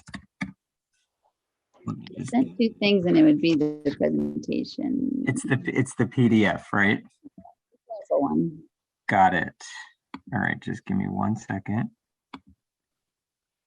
Open. I do appreciate you all adding me to your agenda last minute, and I will try to be quick, knowing that you've had a long evening already. Can everyone see it? Thank you, Jared. Okay. So just a quick kind of prelude. As you all know, we worked on the wishing well last year, enjoyed its success, and the community. We just had so much enthusiasm from it that once we all kind of recuperated from the efforts that went into it, we, beginning in January, started thinking about what can we do to ride that momentum and energy. And so I'm going to just quickly take you to where we are now in our thinking, and bringing that to the downtown area is kind of our thinking. So we're scrolling. Yeah, that's perfect. So that's what I was just describing. And I just included some clips here from the Instagram feed of people's comments and photos to kind of illustrate that enthusiasm and energy created by the wall. And then you can keep going down. And I just want to put a little plug in for, we're having a photo contest that's kicking off right about now. And we've got a great subgroup working on that. And it's going to be both digital and then live, or how to say, it'll be, the plan is to have an exhibit of the finalists and have those displayed in the storefronts along Beekman or in downtown Sleepy Hollow. So more to come, but that's just the poster, and it's kicking off. But what I really wanted to talk about mostly tonight is the other initiative we'd like to realize, and I know we've had conversations with some of you about it, relate to doing asphalt art or colorful crosswalks or painted pavement. And so I've kind of shown some examples here. And the question would be where to start. And my original thinking was to pick an intersection that's already been prototyped and talked about in terms of increasing pedestrian safety and where traffic calming is needed. And it's near the Morse School at Pecanico and Beekman. And I've kind of located it there. And then back, I mean, you don't have to flip back, but just mentally remembering the different options and images. When I originally was thinking Pecanico and Beekman, I was thinking potentially painting that whole intersection, kind of like the rainbow version that you see at the beginning. But I think the one thought is just the need of better crosswalks elsewhere. And so should we start with just the frame there and have a repeatable system that can then easily be implemented at other intersections in our downtown area? And to think about, as I've outlined here, the first steps I see now is assembling the team of people that is going to work on this, and also define that project, exactly what we want to do there, or if we want to include more intersections in this first round or not. Have a call for artists or invite artists and start to recruit volunteers that would do the painting. So I'm planning on doing some elements similar to what we did for the wall, but simplifying it, basically having an artist that would come up with a design and have a paint by number system that volunteers could plug into and help in the actual painting and participate in that way. So design happening this summer and painting late summer, early September. And basically could even turn that painting day into a street festival as you close down the street to actually execute it. So that collaborative team is going to have support from various departments within the village and the different committees that have already been talking and thinking about these issues.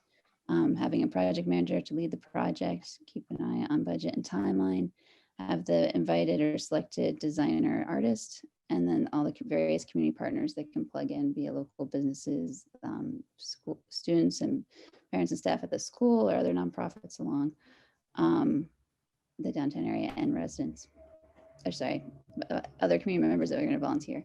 And just, I included here that some of you may know we've applied for a grant for next year that would be actually the Van Tassel block and focusing on that Cortland Beekman intersection, and it is through the Bloomberg initiative. And they also create this asphalt art guide that goes into great detail as a good resource guide for how to actually implement a project like this. So and I've given it a name, Happy Streets, as an initiative, kind of wanted to bring some of that spirit of all of what a project like this can bring. I think it addresses, in terms of a placemaking project, also that pedestrian safety, traffic calming, beautification, and it could even include things like wayfinding and other things that make the streets a better experience for both those that live there and those that are visiting.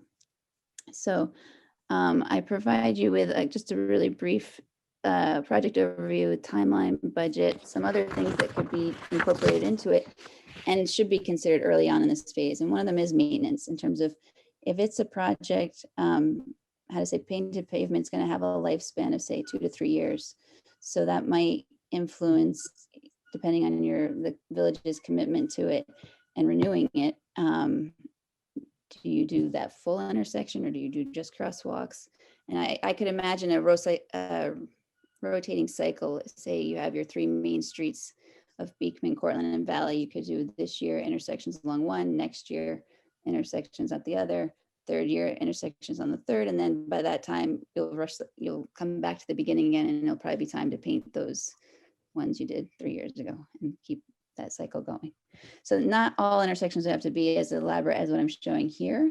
The question kind of becomes, do we make some special moments at critical or important intersections where they are more elaborate, or do we have a coded system that is simplified and repeated throughout? And you could even do design-wise or color-wise kind of similar patterns along a street, so that it starts to incorporate kind of an identity to that street. And then other things you could add in terms of wayfinding is painting even on the sidewalk that tells you 5 minutes till this spot, and encourages walking in that way and helping people get around the village that are visiting from out of town. So my ask, I think, is just, support towards this initiative, both financially, but also then any of you or staff that would want to be on that team that is defining more specifically that first project that would happen this year. So any questions? Yeah, I've got a couple. Sorry if I missed it. The financial support from the village is approximately. Yeah, I've got a generous, or how to say, I have down 10,000, which includes money for the artist, the project manager, materials and supplies, and the street festival. Now, I also note that that's a very preliminary budget and could be modified depending on what's available or what scope wants to be tackled this first year.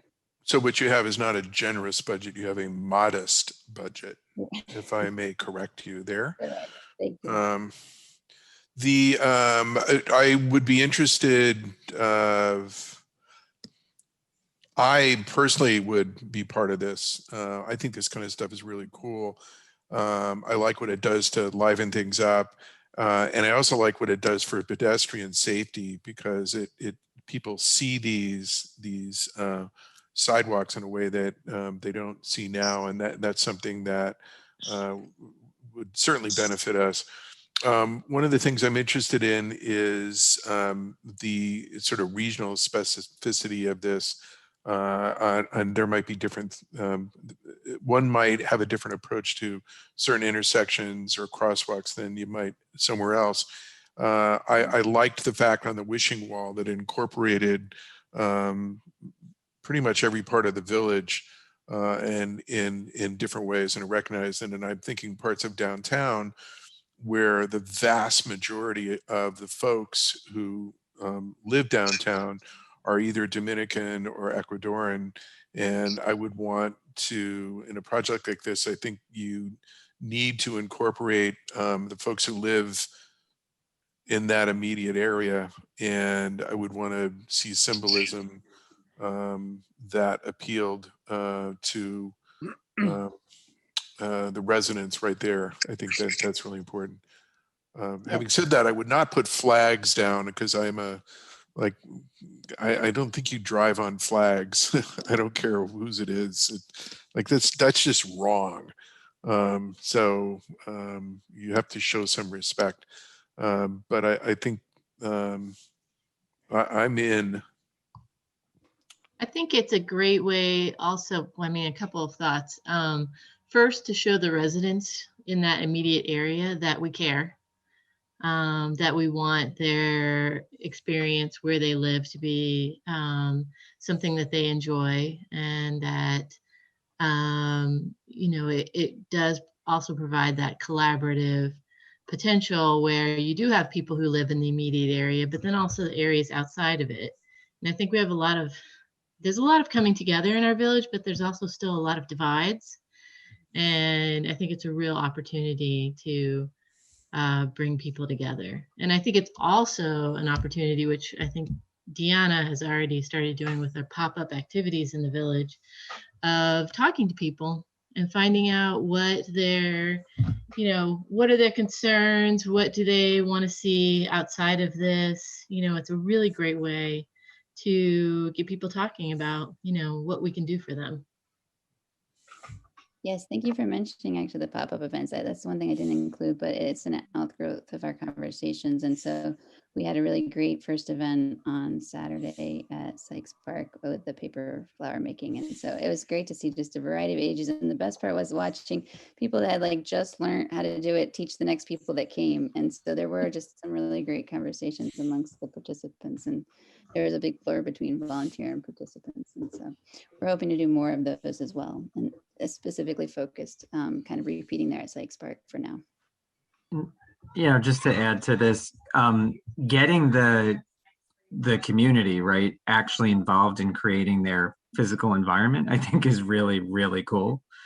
That we haven't traditionally done that, right? Like we leave it up to the DPW to pave the street. Well, this is something that the community can do. They could actually paint the street and be involved hands-on. And I think that that's pretty amazing because it directly connects people to, to their town, right? They can have pride over something that is physically affixed to our main street, which is really amazing. So I'm all in and I want to be there with a paint roller. Can I just chime in for a second? Kirsten, I really appreciate all the work that you put into this. I have to be a Debbie Downer. I'm not a particular fan of this type of artwork in the middle of the street. I like a more traditional type of crosswalk, plantings, flowers. To me, it's very busy. It's very, wow, like in your face. I just am, my preference is a more traditional street. I appreciate the work and the artwork down at the wall and everything, but to carry it over into the street, I'm not a fan. And I'm sorry, it's just my opinion. No, I appreciate your honesty. And Kirsten, it's Tom. I side with Denise on this, I'm afraid. You mentioned, and Ken, you mentioned how this may somehow enhance safety in the street, crosswalks or the sidewalks. I fail to see how that is possible. If I'm a 2-year-old or a 3-year-old, I will run into the street to go onto that artwork. Mm-hmm. Yeah, I agree. So, I mean, is there evidence, Kirsten, that can be shared? Because I'm a non-believer at the moment. I can't be more clear about that. Let me jump in on that because yes, there is evidence of this, and it's not the slide that we're looking at right now. Not to get into design criteria right now, not the entire intersection kind of thing, but where it's like the one in the middle where there is where it's a defined crosswalk. One of the things that's been shown is that there's kind of a Trompe-l'oeil effect for painting sidewalks with a particular pattern. And it appears to a driver that it is in fact raised like a speed hump almost kind of a thing. And people slow down because of that visual. Even after they've gone over it multiple times, they still see it as a difference and they slow down on it. And it actually has that kind of an effect. I don't think the large one where it's a whole intersection would do that, but it is there. And it's a way of, like if you look in the one in the middle and where the first piece all the way across, it almost makes it look like it's a little bit of a raised platform. So it can have that effect. It depends on what it is and what's put in, but it very much is shown that it's a traffic calming measure. So I serve on the NJTPA, which is the federally recognized municipal planning organization for the northern half of New Jersey. The regional metropolitan planning organization for New York is called NMTIC.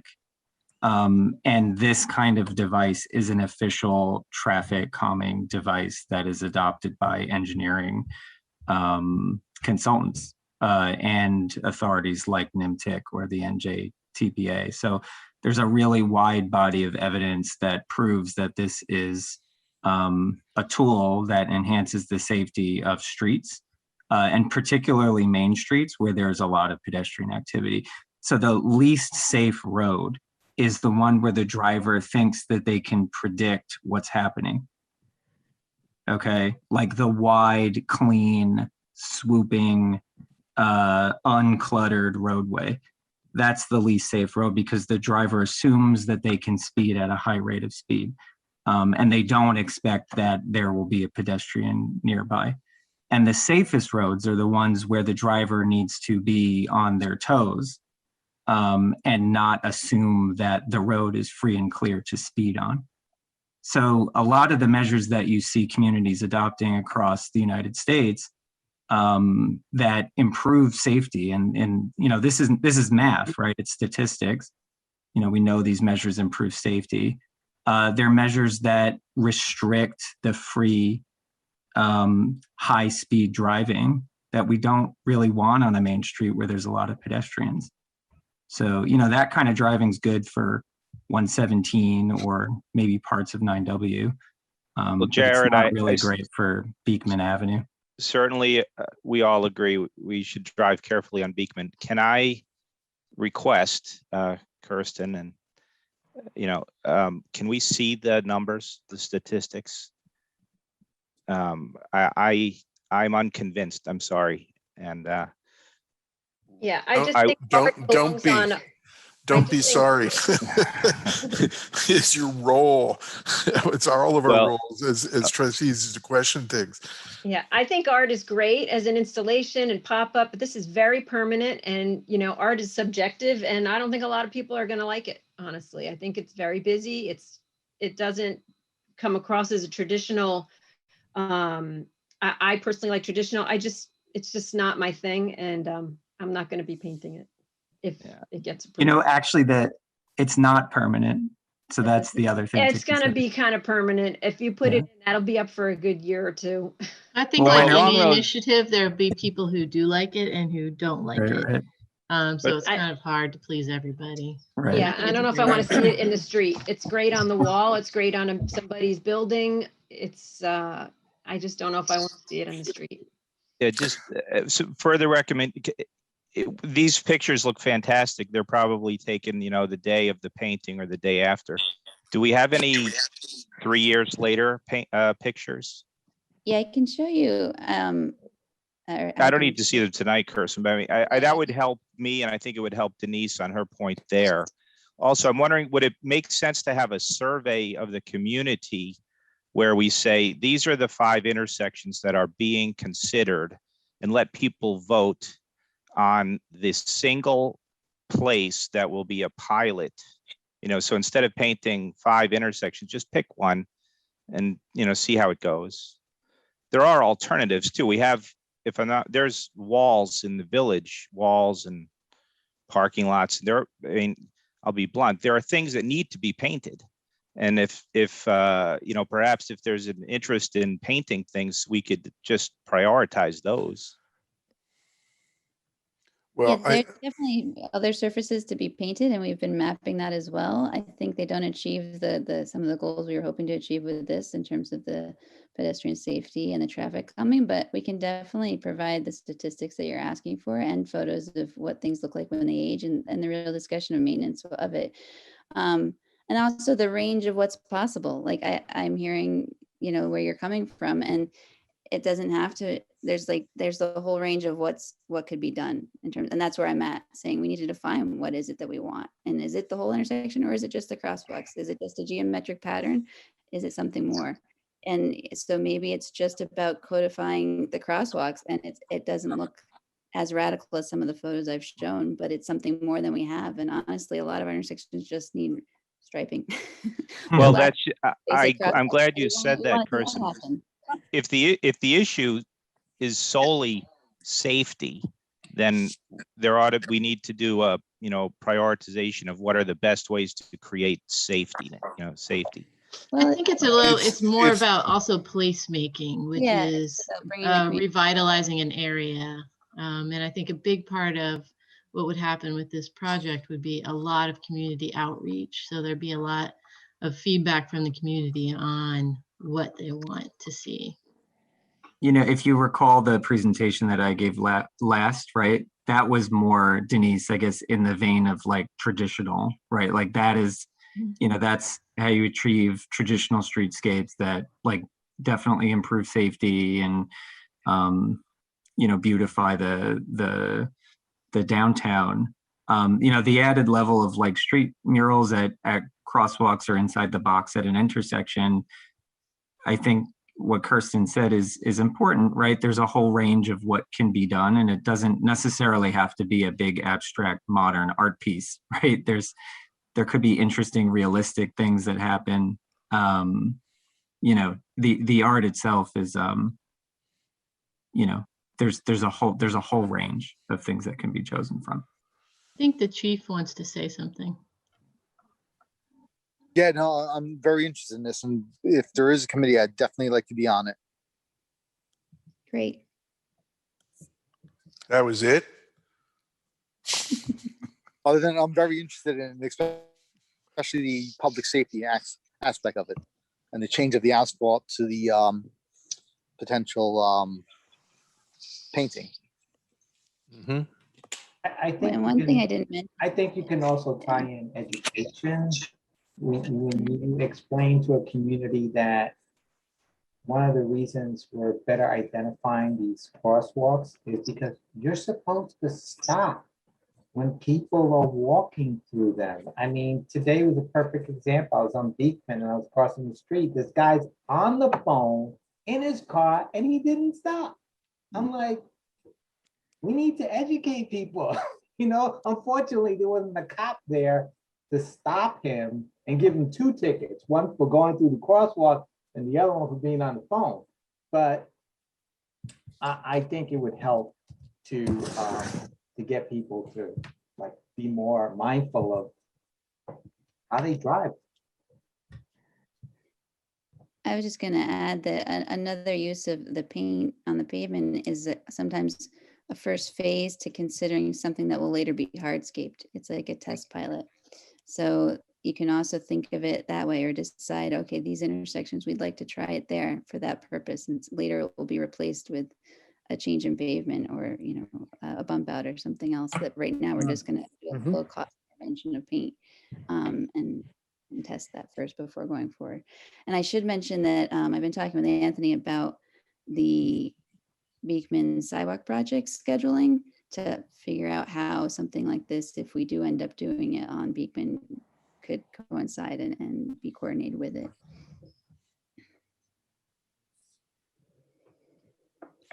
I just put a resource in the chat box. So this was something that I worked on with NJTPA over the past couple of years. So if you want to check that out, it gives some background on why you would do this as a traffic safety device in an intersection. Thank you, Jared. And we'll pull up some other resources and circulate them, and we will continue this discussion next week, depending on how much is on our agenda for the board meeting, and if not, then on our next work session. Okay. Thank you for your time tonight. Kirsten, thank you for the presentation. Thank you, Kirsten. Yeah. And good to see you again. Thank you. Bye. Yeah, I was thinking about how green we've all been because nobody drove anything at all to get to this meeting tonight. Get points for the climate smart community. Yeah, I'm going home. I'm on the train, so okay, even more. All right, thank you, Kirsten. Okay, now we're going to move on to the ever exciting discussion about surplus vehicles. Mr. Giaccio, you circulated a list earlier. I believe it was all DPW vehicles. Can you give us an overview of what we're looking at here? I don't, what I'm trying to say is please do not go into the defects of each and every vehicle that's on the list. And for the public who's not familiar with this, we have service vehicles in DPW. We have some vehicles in other departments, the water department, a rec vehicle, obviously police vehicles. And at some point they outlive their usefulness, and they've been on the road too long, and it doesn't make sense to continue to try to repair them. It just costs too much. We then have to declare them surplus. We have, that's a formal procedure we have to go through in order to get rid of them. We can't just, put on an ad and say, here, we want to sell it. So we first have to declare them surplus, then we can sell them through an auction or other means. So if you could, this would be the beginning part of it. If you could just sort of highlight what we've got there. I'll just read the VIN numbers. No. Well, that's going to make a lot of sense. These aren't just DPW vehicles. Some of them are police vehicles. They have beyond worn out their welcome. There's actually two reasons why we need to do this. One is to get rid of them, but they're on the east parcel, and we need additional room to make room for the fill project. And as the mayor pointed out, we do this every year. And these are vehicles that have no service, useful service to the village. We put them out for bid, and some people do bid on them. We get some money for them, whether it's for scrap or they repair the vehicles themselves. But for us, it's not worth it. And these, again, some of it's equipment, some of it's DPW vehicles, and some of it's police vehicles for the most part. Old, worn out vehicles. Is anybody, the board has a list. I'd like to put this on for next week as a resolution approve, declaring them surplus, and that will include the details on each vehicle. We all good with that? Yes. Okay, great. Mr. Giaccio, if you could get that prepared, that would be terrific. Next up, we got a request to approve the Rock the Block festival event that's been held a number of years in our downtown and successfully. We can ask the chief about that as well. But we got a request to have that event again. Rock Salvation Church reached out to us and said they would like to do it on Friday, August 27th. I expect by then these kind of gatherings should be okay, since it looks like the state is opening up. We're coming out the other end of the pandemic, but obviously need to plan for these kinds of things.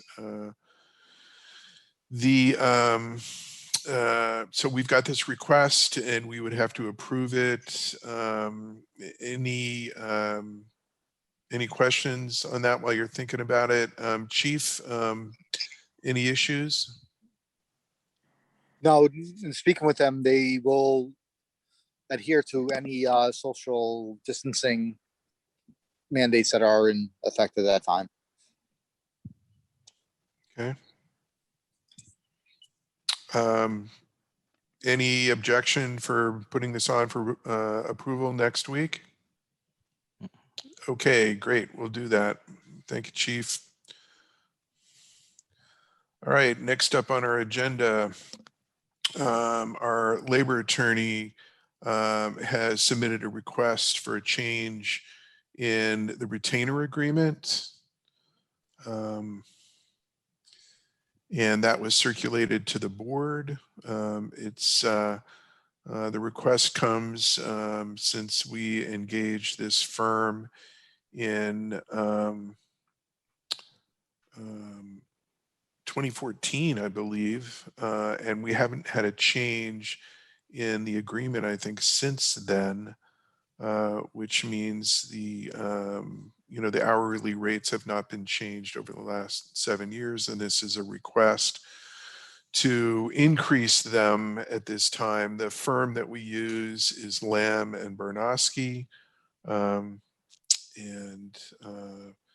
I think we've been pleased with their work, and it amounts to essentially about a 10% increase in their hourly rates, in the various hourly rates that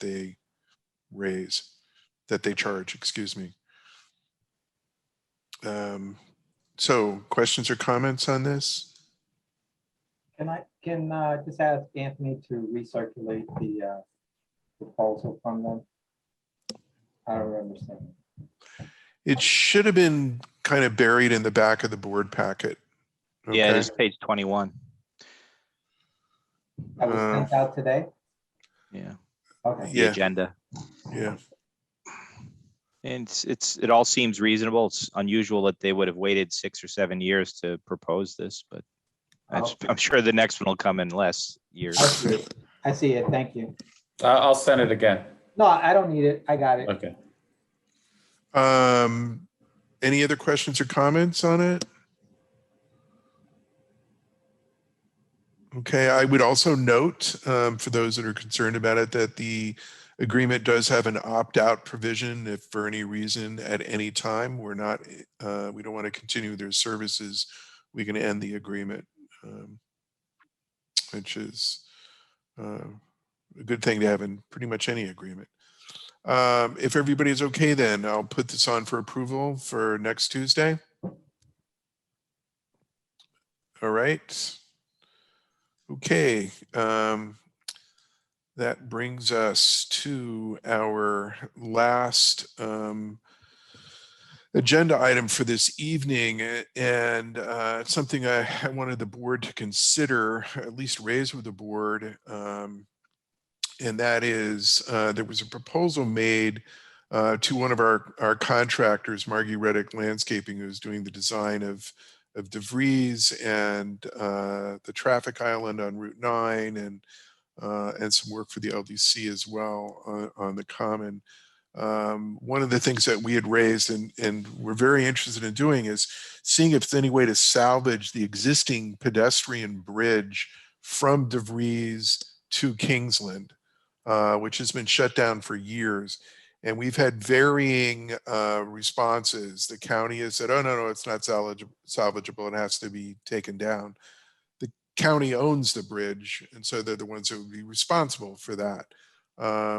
We've had other folks who have said, no, you could fix this, you can maintain it. And it would be a great asset to have that as a bridge again from DeVries. It comes down right next to the bathhouse in Kingsland. So there's a proposal that was done last year to have an engineering firm take a look at the bridge and say, like, what kind of shape is it in? Is it salvageable or not, essentially? And if so, what's going to be a reasonable estimate, if you went out and had somebody repair it? The proposal is for $9,000 to have the engineering firm take a look and do a report for us. Personally, I think it's worth it to have an independent view of what kind of shape this thing is in, so that then we know for sure that it's either forget about it or there's an opportunity to do it. If you take a look at the engineering firm, and they've done a lot of work around the country. They're quite large. They've done a lot of bridge stuff as well, which is the most important thing. I mean, this is a pretty small job, but I would love to see us go forward and get this evaluation, just so we would have our own, as I said, independent view on it, and it'll help us plan. Then we will know we can't do it or we can. And I think it would help us as well if it comes back and says, yeah, you can get it fixed, and it's not unreasonable to do so. It can help us with both the county and in other fundraising efforts to do it. Since we don't own it, we need to convince the county to do it, and we would need to raise, get other folks to kick in to fix it, help fix it. The name of it's a structural engineering firm. Yes. What's the name again? One moment. I know the Paul principal is Casabians. Kasabian, I believe Kasabians. is the principal, but the firm, hang on one second, is Simpson. Gumpertz and Hagel. And Hagel, yeah. SGH, cool. Great. So, so they're, yeah, they're a large, very experienced international firm. I worked with them on a pedestrian bridge project in a past life, and they are great.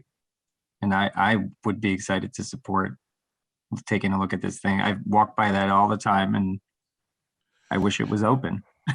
Yeah, and I mean, it's really obvious that parts of it are shot. Like on the Kingsland side, parts of where you would walk up are rusted away. But I don't know enough about this kind of stuff to know if that means the whole thing is terrible and shot. And Metro North, I think if they thought it was an imminent danger, would be taking it down like right now. But they haven't indicated anything like that. So, rest of you folks, you open to doing this? Yes. Yeah, sounds good. I think a lot of residents want to keep it, as Jared said. They want to use it. So I would definitely be for investigating if we could keep it. Yeah. Okay. Cool. So I'll, Mr. Giacchio, could you put this in a resolution for next week? Great. And that concludes our agenda for the evening. And I was going to say, if anybody has anything else to raise right now, I'm going to shoot you. But we're not in the same room together, so with a rubber band. Okay, come on. Just one last comment before I say goodnight. I'd like everyone to start thinking about moving back into the boardroom. Okay. I think, we're getting to the point where it's good to do that. We're socially distanced in there. We make the people who attend socially distanced, and we provide all those same rules to protect our employees who are in that building every day now as well. So with that, I will say good night, and I will see you all next week. Okay. Night, everybody. Be well. And everyone.